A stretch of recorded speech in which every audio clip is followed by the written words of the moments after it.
On this special day, day of Gimel Tammuz. As we said yesterday, I don't have a specific word for this day, how to term it. All I will say is the Rebbe's Day. So let's first give some tzedakah, and as we know, the Rebbe always tremendously encourages the giving tzedakah himself, standing for hours and hours and hours to give out tzedakah for people, to encourage people to give more tzedakah. So please do so today. It is definitely a great day to send a letter to the Rebbe. You can do it by email. Ohel, O-H-E-L, at ohelchabad.org. Or for that matter, take any one of the Rebbe's Sforim, the Igros Kodesh, his responses, his Sichos, his Mamorim, put it in there, and it gets to the Rebbe. So what actually happened on Gimel Tammuz 29 years ago? He concealed himself from us. And as we used yesterday the term passing with Rabbi Yehuda Nasi, that he passed from one stage of serving Hashem and serving us to another way of serving Hashem and serving us. Exactly how? I don't know. It is beyond our comprehension.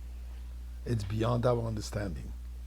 But one thing is certain, that he is here with us, no less, and even more so. As the Rebbe himself expressed himself regarding the previous Rebbe, while the soul is in a physical body, there is some limitations.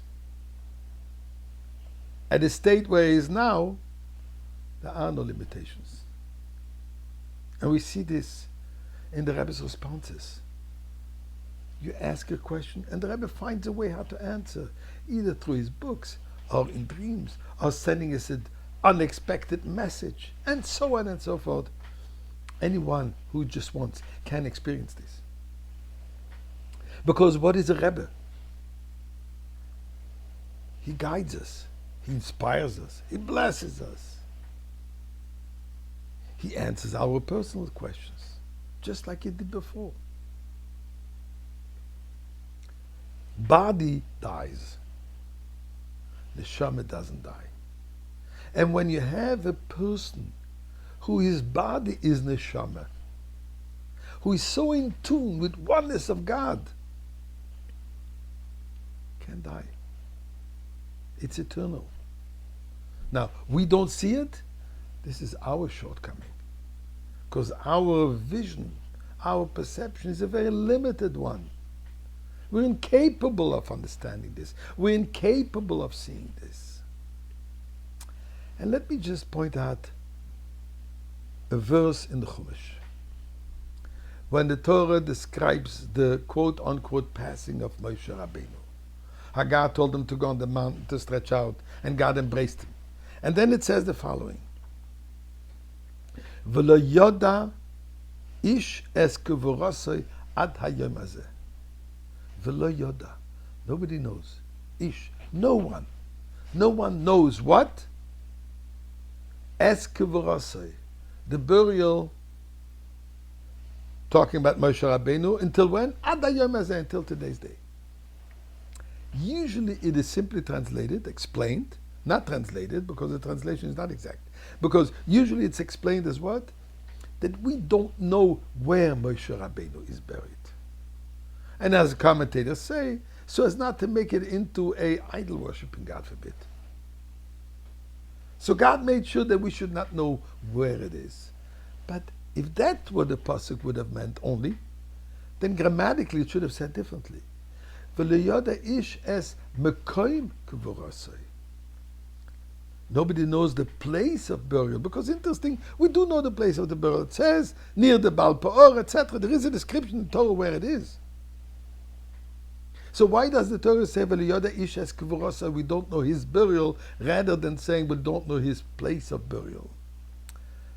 What the Torah maybe is insinuating over here or telling us, burial of Moshe Rabbeinu is beyond us. V'lo yoda. Chassidus explains there's 3 levels of Chachma, Bina, Das. Das means that we identify with it. We connect to it. We cannot connect to that. It is beyond our understanding.